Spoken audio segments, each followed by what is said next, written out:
नमस्कार, आप देख रहे हैं हुकूमत 2019 और आपके साथ मैं हूं शैलेंद्र। आज बात करेंगे पश्चिमी यूपी के पहले घमासान की, जिसमें 8 सीटों पर दिलचस्प मुकाबला होने जा रहा है और देखने वाली बात होगी कि किस सीट पर कौन सा दिग्गज प्रत्याशी इस बार मैदान में है। हुकूमत 2019 में आज बात करेंगे कि कहां पर मुकाबला दिलचस्प हो चुका है और जातिगत समीकरण साधने के बाद पार्टियों के सामने इस बार पश्चिमी यूपी में किस तरह की चुनौती है। बात करेंगे उन समीकरणों की जो इस बार परिणाम को प्रभावित करेंगे, क्योंकि मुकाबला इस बार शुरू हो रहा है पश्चिमी यूपी से।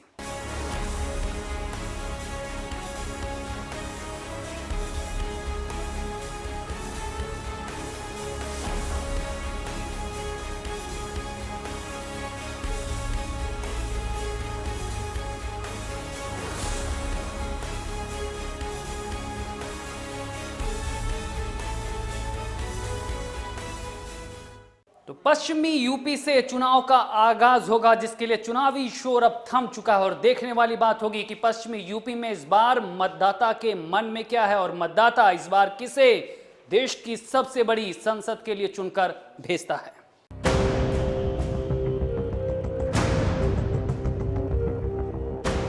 दो 2019 के लोकतंत्र के महापर्व में पहले चरण में अब जनता की आहुति की बारी है। दावों और वादों की नेताओं की फेहरिस्त अब थम गई है। अब जनता को वोट की चोट करते समय अपने हित की सोचनी है। 11 अप्रैल को पश्चिमी यूपी से उत्तर प्रदेश के सियासी रण का पहला आगाज है और यहीं से उस बुनियाद की आधार भी रखी जाएगी जो उत्तर प्रदेश में 2019 के लोकतंत्र के महापर्व का स्वरूप खड़ा करेगी। उत्तर प्रदेश के पहले चरण के रण में सहारनपुर, कैराना, मुजफ्फरनगर, मेरठ, बागपत, गाजियाबाद, बिजनौर, गौतम बुद्ध नगर सीट शामिल हैं, जिन पर मतदान होगा। 2019 के लोकतंत्र के महापर्व में जनमत जिसे अपनी निगरानी के लिए चुनेगा, उसका उद्देश्य जनता की सेवा होना चाहिए। लोकतंत्र के सबसे बड़े घर में जाने के बाद जनप्रतिनिधि का पहला कर्तव्य जनता का विकास होना चाहिए और विकास के दावे किए भी जा रहे हैं। ये दृढ़ इच्छा शक्ति का नेता कौन है? एक ही नेता है, नरेंद्र मोदी। एक ही नाम है पूरे देश के अंदर, उत्तर, दक्षिण, पूरा, पश्चिम, महिला हो, पुरुष हो, जवान हो, बुजुर्ग हो, सबके मुंह पर एक ही नाम है और वह है मोदी, मोदी, मोदी, मोदी। और हर एक व्यक्ति आज इस बात को चिल्ला रहा है कि मोदी जी का कोई विकल्प नहीं है। 2019 के सियासी सफर के लिए तैयार सभी रणबांकुरे ने अपनी ताकत से जितने तीर हैं सब बाहर निकाल लिए हैं। बात मुद्दों की करें तो पश्चिमी उत्तर प्रदेश में जहां सहारनपुर, कैराना, मेरठ, बागपत गन्ना किसानों का भुगतान बड़ा मुद्दा है, वहीं कमोवेश सभी 8 सीटों पर कानून व्यवस्था एक बड़ी चुनौती है। मुजफ्फरनगर में कानून व्यवस्था के साथ साथ फर्जी मुकदमे और सांप्रदायिक तनाव का मुद्दा भी काफी बड़ा है। गौतम बुद्ध नगर और गाजियाबाद में शहरी विकास के साथ साथ सफाई व्यवस्था भी बड़ी चुनौती है और हर पार्टी जनता की समस्याएं दूर करने का वादा भी कर रही है। पिछले चुनाव में बड़े बड़े वादे किए गए थे, वो वादे कहाँ हैं? उन वादों पे वो बात नहीं करना चाहते हैं। पहले हमारे वो बीच में आए और चाय वाला बनकर के आ गए। हमने, आपने, जाने कितने लोगों ने भरोसा कर लिया। वो अच्छे दिन का भरोसा किया, वो 15 लाख का भरोसा किया, वो करोड़ों नौकरी का भरोसा कर लिया और फिर चुनाव आया है तो कहा जा रहा है कि हम चौकीदार बन करके आए हैं। केंद्र की वर्तमान भाजपा सरकार में भी अपने देश की सीमाएं अभी भी पूरे तौर से सुरक्षित नहीं हैं, जिसकी वजह से ही यहाँ आए दिन आतंकी हमले होते रहते हैं, जिसमें अभी तक भी यहाँ काफी ज्यादा जानी माली नुकसान भी हो चुका है। जनता अपने जनप्रतिनिधि की किस्मत का फैसला करने को अब तैयार है। अनुरोध और अपील यही है कि जनता अपने फैसले में राष्ट्रहित को ध्यान में रखे, जिसमें क्षेत्रित उसके साथ कदम से कदम मिलाकर चल सकें। सकारात्मक विचारधारा के साथ किया गया मतदान ही सार्थक सरकार बनाएगा और अब पहले चरण की आहुति में जरूरत भी इसी बात की है। ब्यूरो रिपोर्ट, भारत समाचार। तो पश्चिमी यूपी के रण के लिए मतदाता ने अपना मूड सेट कर लिया है, लेकिन पश्चिमी यूपी के सियासी समीकरण हर सीट पर किस तरह के हैं और किस तरह से इस बार समीकरण हर पार्टियों के लिए चुनौती बने हैं, आइए आपको विस्तार से दिखाते हैं।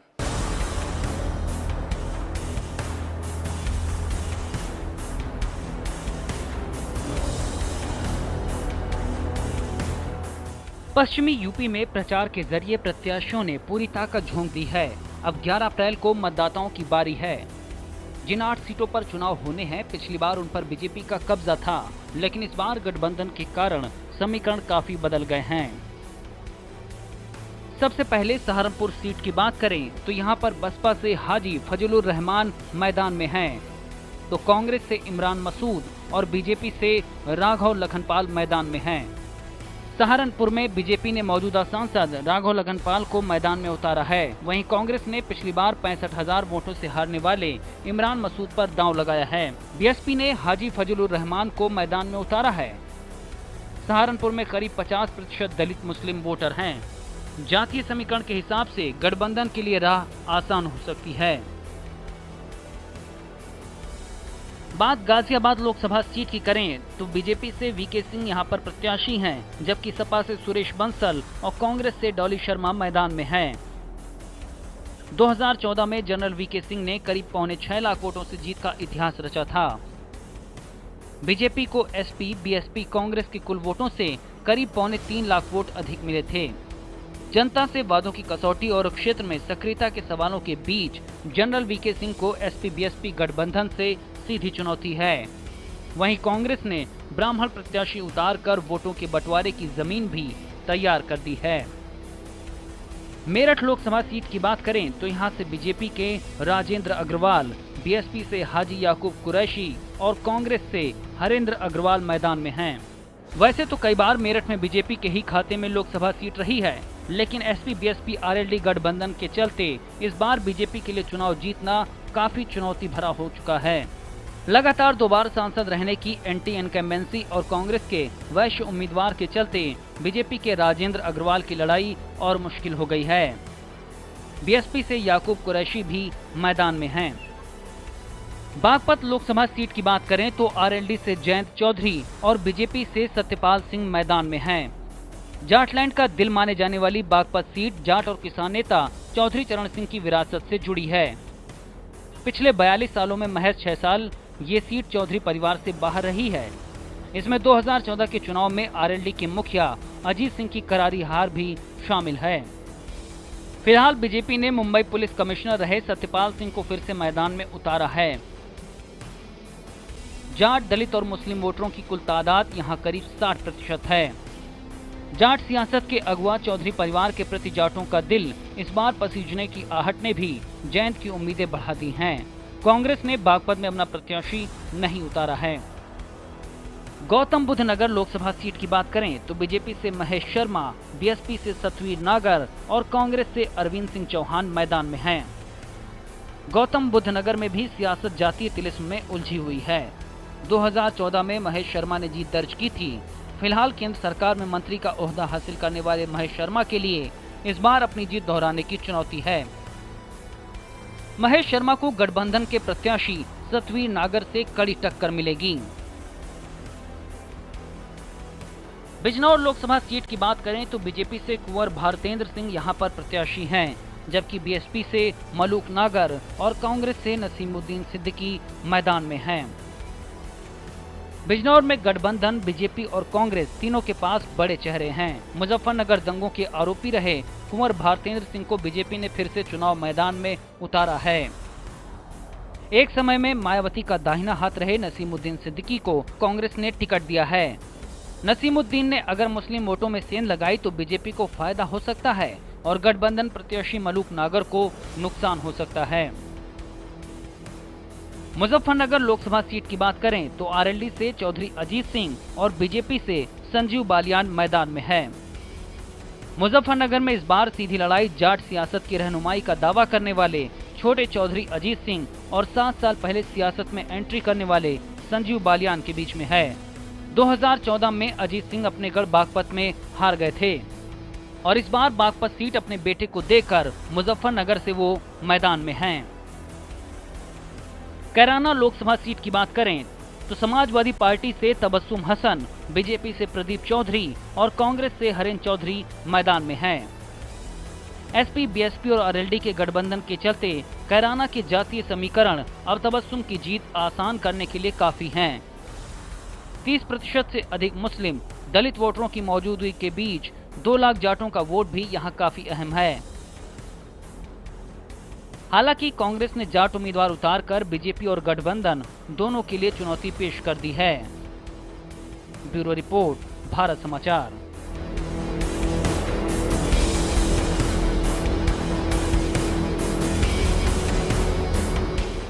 तो पश्चिमी यूपी के सियासी और जातीय समीकरण को हमने आपको समझा दिया, लेकिन इन सीटों पर कौन से सियासी दिग्गज मैदान में हैं और उनके सामने किस तरह की चुनौतियां हैं, आइए आपको इस रिपोर्ट में विस्तार से समझाते हैं।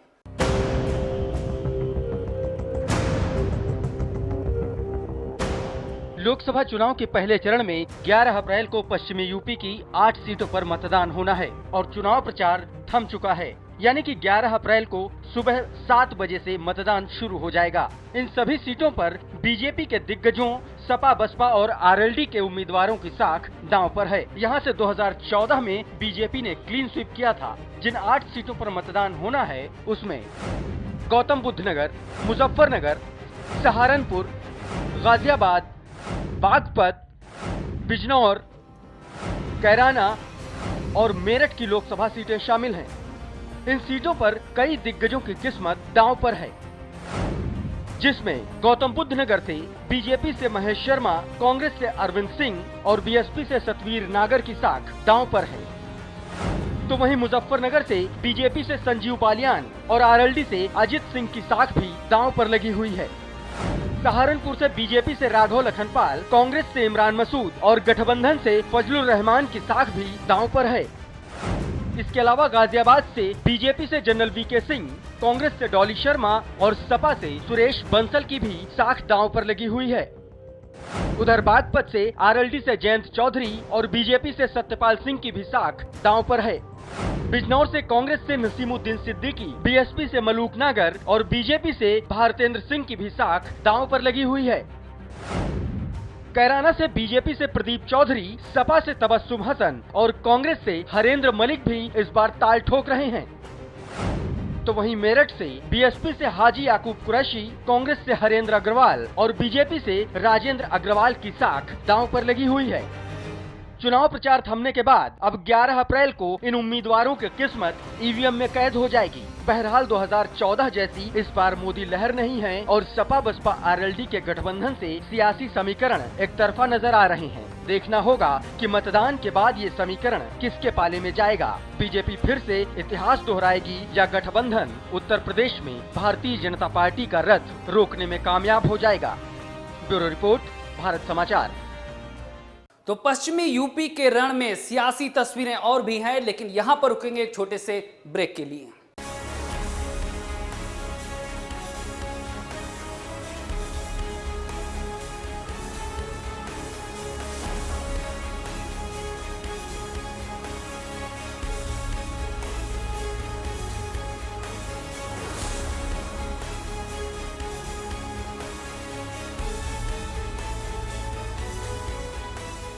तो पश्चिमी यूपी की जिन सीटों पर 11 अप्रैल को मतदान होना है, वहां पर पिछली बार बीजेपी ने अपना परचम लहराया था, लेकिन इस बार गठबंधन ने समीकरण बदल दिए हैं, जिसके बाद बीजेपी का खेल बिगड़ सकता है। इस बार बीजेपी के सामने किस तरह की चुनौतियां हैं, आइए आपको इस रिपोर्ट के जरिए समझाते हैं।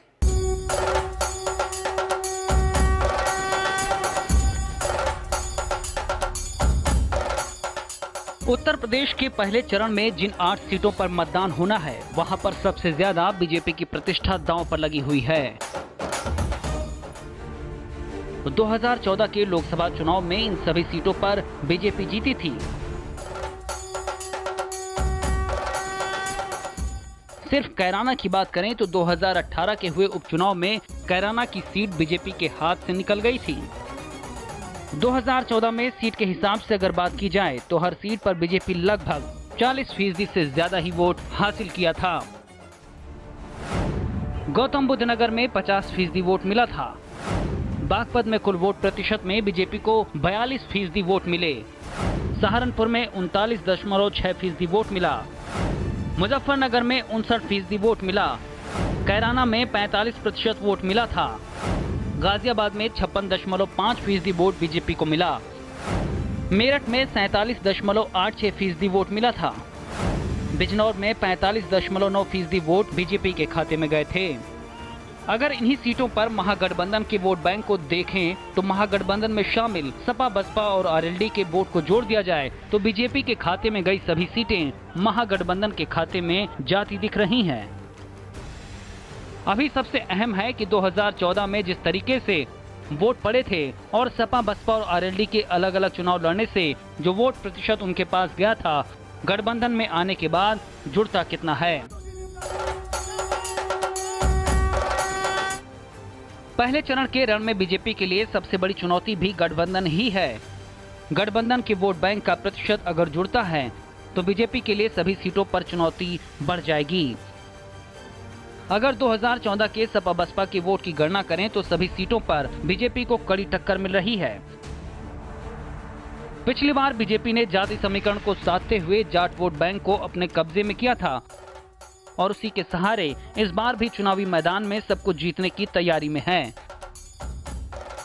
जाति वोट बैंक की गोलबंदी अगर बीजेपी सटीक बैठा लेती है तो निश्चित तौर पर बीजेपी 2014 में जीत की मीठी चाशनी को 2019 में भी दोहरा पाएगी।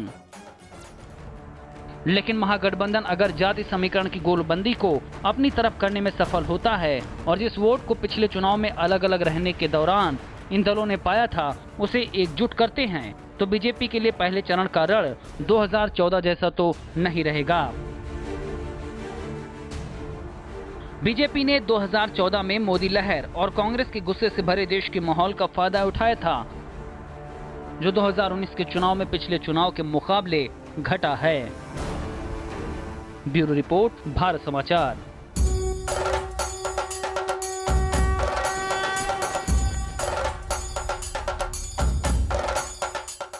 पश्चिमी यूपी आरएलडी का गढ़, लेकिन 2014 में मोदी लहर और मुजफ्फरनगर दंगों के बाद अजीत सिंह अपनी सीट भी नहीं बचा पाए थे और इस बार समीकरण भले ही बदले हों लेकिन आरएलडी के लिए चुनौतियां कम नहीं हैं और इस बार बीजेपी को परास्त करना आरएलडी के लिए बड़ी चुनौती होगी।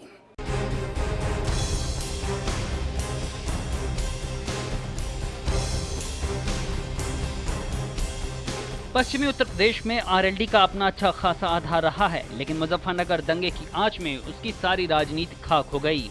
सूबे के जाटों ने आरएलडी से ऐसा मुंह मोड़ा, चौधरी अजीत सिंह को बागपत जैसी अपनी परंपरागत संसदीय सीट को भी गंवाना पड़ा। 2014 के लोकसभा चुनाव में आरएलडी को एक भी सीट नहीं मिली। इतना ही नहीं, 2017 के विधानसभा चुनाव में आरएलडी का महज एक विधायक जीतने में कामयाब रहा, लेकिन बाद में वो भी बीजेपी में चला गया। चौधरी अजीत सिंह के सामने अपना वजूद बचाए रखने की चुनौती आ गई थी, जिसके बाद काफी सोच समझकर इस बार उन्होंने सपा बसपा के गठबंधन में शामिल होने का फैसला लिया। आरएलडी के खाते में बागपत, मुजफ्फरनगर और मथुरा लोकसभा सीट आई है। ये तीनों सीटें जाट बाहुल्य और आरएलडी की परंपरागत सीटें मानी जाती हैं। मौजूदा समय में तीनों सीटें बीजेपी के कब्जे में हैं। ऐसे में सपा बसपा का साथ मिलने के बाद आरएलडी इन पर अपनी वापसी की उम्मीद लगाए है। तख्त बदल लो, ताज बदल लो, इन झूठों की सरकार बदल लो। ठोकर मारोगे भाजपा की सरकार को, ठोकर ऐसी मारना सीधे नागपुर में जाके गिरे और कहीं भाजपा दिखाई ना दे।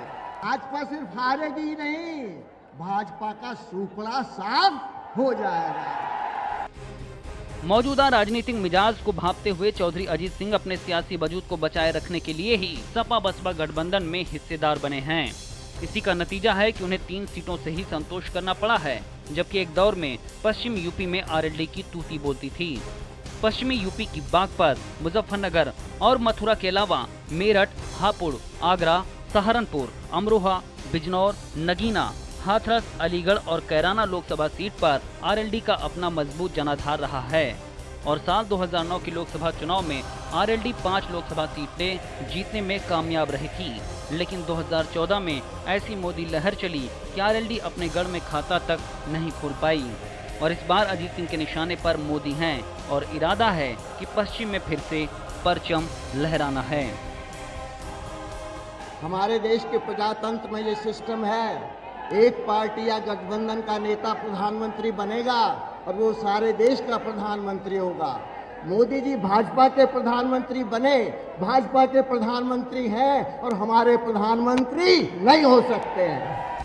पश्चिम उत्तर प्रदेश की करीब 1 दर्जन लोकसभा सीटें हैं, जहां मुसलमानों की आबादी 25 से 40% तक है, जिनका बड़ा तबका सपा के साथ है। ऐसे ही दलित मतदाताओं की संख्या भी काफी है, जिस पर बसपा की मजबूत पकड़ है। पश्चिम की कई लोकसभा सीटें हैं जहां जाट मतदाता हार जीत तय करते हैं। एक दौर में जाट वोटर आरएलडी के साथ थे, लेकिन मुजफ्फरनगर दंगे के बाद बीजेपी के साथ जुड़ गए। हालांकि कैराना लोकसभा सीट पर हुए उपचुनाव से जाट मतदाताओं ने एक बार फिर आरएलडी की ओर रुख किया है। सपा बसपा और आरएलडी गठबंधन अगर दलित, मुस्लिम और जाट मतदाताओं को एकजुट करने में कामयाब रहता है, तो बीजेपी के लिए पश्चिम यूपी में कमल खिलाना काफी मुश्किलों से भरा हो सकता है। ब्यूरो रिपोर्ट, भारत समाचार। चौधरी अजीत सिंह के साथ पहले चरण के रण में अखिलेश और माया की भी परीक्षा है। जिस जातीय समीकरणों को दोनों ने साधने की कोशिश की थी, उसकी भी अग्नि परीक्षा पहले चरण में होगी। और अगर ये समीकरण साधने में कामयाब हो जाते हैं, तो पहले चरण के बाद राह इन दोनों के लिए बेहद आसान हो जाएगी।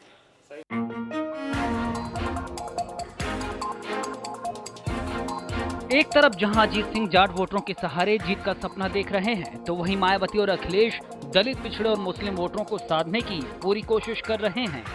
अगर दलित, जाट के साथ दूसरे पिछड़े वर्गों के वोट और मुस्लिम वोट एक साथ मिल जाते हैं, तो जिन सीटों पर बीजेपी ने पिछले लोकसभा चुनाव में परचम लहराया था, वहां पर इस बार अपनी सीटें बचाने में काफी परेशानी आ सकती है। जब कैराना सीट पर लोकसभा का उपचुनाव हुआ था, तो बीजेपी को हार का सामना करना पड़ा था। उस समय गठबंधन का औपचारिक ऐलान भी नहीं हुआ था, सिर्फ संकेतों में ही काम हो रहा था और तबस्सुम हसन ने बीजेपी प्रत्याशी को बड़े अंतर से मात दे दी थी।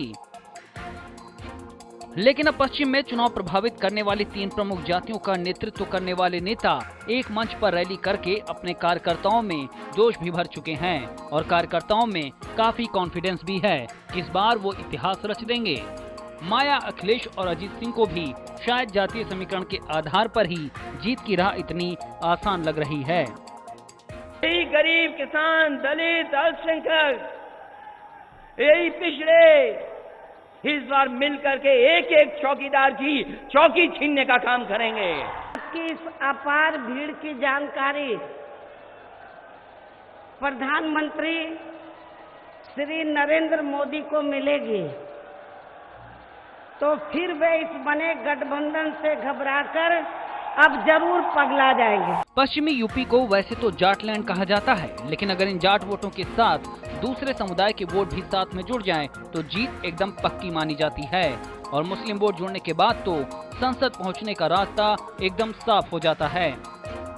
2014 के लोकसभा चुनाव में मुजफ्फरनगर दंगे का मुद्दा गूंज रहा था, जिसके बाद हिंदू वोटों का ध्रुवीकरण हुआ और सपा बसपा और अजीत सिंह का 20 वोटर बिखर गया, जिसका सीधा फायदा बीजेपी को हुआ। बीजेपी ने पश्चिमी यूपी की जनता से जो वादे किए थे, उनमें से कई वादे पूरे नहीं हुए, जिससे जनता इस बार बीजेपी से थोड़ा नाराज है और माया, अखिलेश के निशाने पर नरेंद्र मोदी हैं। ये मिलावट का गठबंधन नहीं है, ये महापरिवर्तन का गठबंधन है और देश में एक नई सरकार देने का गठबंधन है। मुस्लिम समाज के लोगों को मैं ये बताना चाहती हूँ, आप लोगों को अपना वोट बांटना नहीं है, बल्कि आप लोगों को एक तरफा अपना वोट बीएसपी के यानी कि समाजवादी पार्टी और आरएलडी के उम्मीदवारों को ही देकर तो आप लोगों को इन्हें कामयाब बनाना है। 11 अप्रैल को होने वाला चुनाव महागठबंधन के लिए पहली परीक्षा होगा और ये भी तय होगा कि मायावती की बसपा, अखिलेश की सपा और अजीत सिंह की आरएलडी अपने गढ़ में दबदबा कायम करने में कितना कामयाब होते हैं। पहले चरण में जो लीड करेगा, उसकी आगे के चरण में होने वाले चुनाव में हौसला बढ़ जाएगा। फिलहाल जनता सबको सुन चुकी है और अब फैसले की घड़ी है। जनता को तय करना है कि किसके वादों पर यकीन करेगी और देश की सबसे बड़ी चौपाल में किसे चुनकर भेजेगी। ब्यूरो रिपोर्ट, भारत समाचार। तो हुकूमत 2019 के आज के एपिसोड में फिलहाल इतना ही। फिर किसी सियासी समीकरण के साथ हाजिर होंगे। दीजिए इजाजत, नमस्कार।